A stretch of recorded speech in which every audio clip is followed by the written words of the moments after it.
Craig and Chris here with you from Chargers Park. Busy and I think a pretty important day, Chris, for the San Diego Chargers. We've all known for the last couple of years, writing's been on the wall that Shawne Merriman would soon be an ex-Charger. But now that day's come, and it comes right in the middle of the 2010 season. Even the most hardened Merriman haters probably didn't expect this. Yeah, and I think, I get maybe when you say hardened Merriman haters, maybe you're thinking of people like me. I mean, I've been down on Shawne Merriman for a long time. I've always appreciated his play on the field.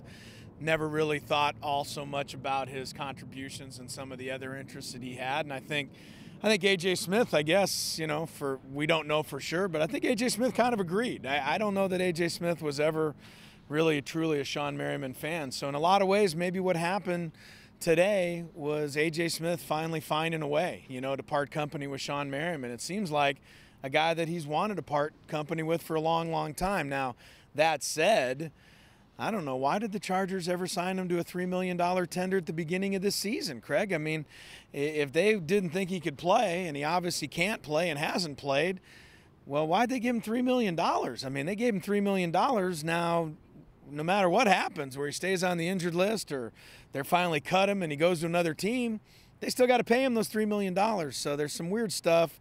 It did not turn out very well for the Chargers in that regard. Yeah, without question, this is going to go down as a mistake for San Diego this year because they cut ties with him. It would have been one thing to try and get him through the calf injury, get back, maybe be productive for the last 6-8 games of the season or something like that.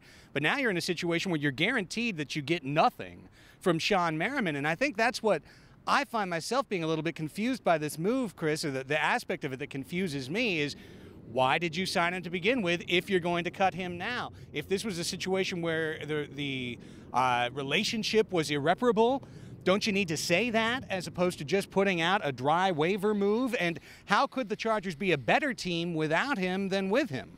Yeah, I don't know. I think it's a little strange. I mean, on a few, on a few fronts, that one. I mean, the fact is right now, I guess Shawne Merriman could find a way to get healthy in a couple of weeks. I don't really know. Who determines when he's healthy? Does he walk in and go, okay, now I'm healthy, so please cut me? Or do they determine a month down the road, okay, now you're healthy, so we're cutting you? That's a little strange to me. What if Shawne Merriman never is officially cut and actually just stays an injured part of this team and the Chargers win the Super Bowl? Does Shawne Merriman get to go in the locker room and jump up and down? Does he get a ring as part of this team? I mean, it's really weird. I mean, it really truly is. So, in a lot of ways, it's hard to figure out exactly what transpired here. But, we do know that he won't play for the Chargers again, I guess. Okay, so that's the one thing we know. I'll be honest with you, Craig. I just have this weird feeling. Call it just totally out of the blue, but I think Shawne Merriman's going to get healthy enough to get cut, and I think the Jets are going to pick him up. I just do. I mean, if the Chargers are lucky enough to make the playoffs this year, and I think that's fair to say, although people at 2 and 3 are just assuming they're still going to get it all together and make it. I think they still got to get lucky enough to make the playoffs this year. But if they do, and I said it before the season, they're going to play the Jets. It's just got to happen. I mean, there's just too many things. LT, Cromartie, Donald Strickland coming this way, but just the last year's playoff, et cetera. Merriman's going to add some fuel to that. Doesn't Merriman seem like the kind of guy that Rex Ryan would go out and say, yeah, I'll take him? I mean, so the story isn't over yet, right? I mean, it's just over for Merriman in San Diego. And I don't know, I guess I'd ask you this too. I mean, now that it's over with Merriman, I mean, is there a sense of I'm happy? Is there a sense of relief? Is there a sense of thanks for the memories?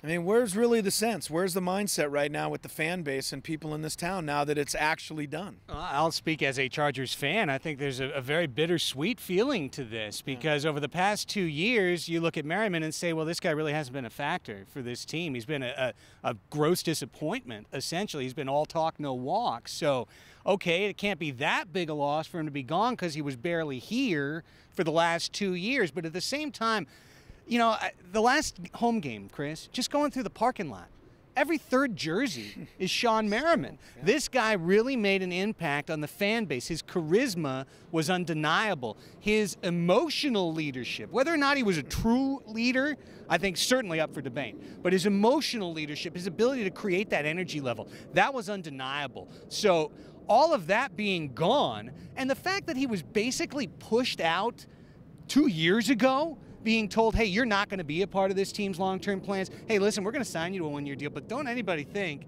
that you're going to be here in 2011.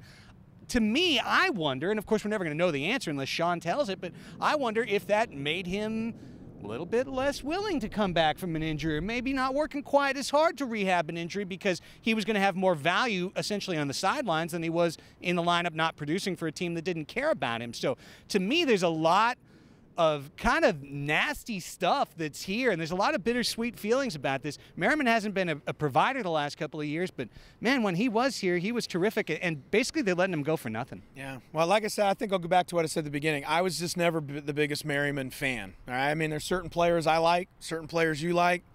Merriman wasn't really my style of guy, you know, make a tackle, jump around, lights out, the whole thing. That's just not my style of player. Doesn't mean I didn't respect the fact that he was a damn good player when he was a good player and when he was healthy.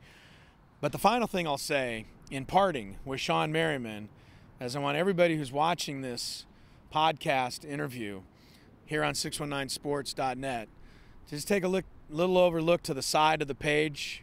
I'm trying to see if you're looking at it. It might be this side of the page. But it lists the most popular posts in the history of 619 Sports.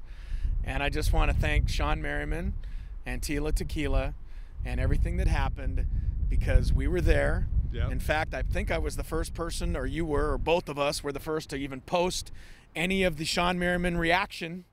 Tila Tequila then killed our site, blew it up. Knocked it off commission. Right? But to this day, still one of the most popular posts we've ever had on 619 Sports. So, Shawne, no matter what happens, man, thanks for the memories.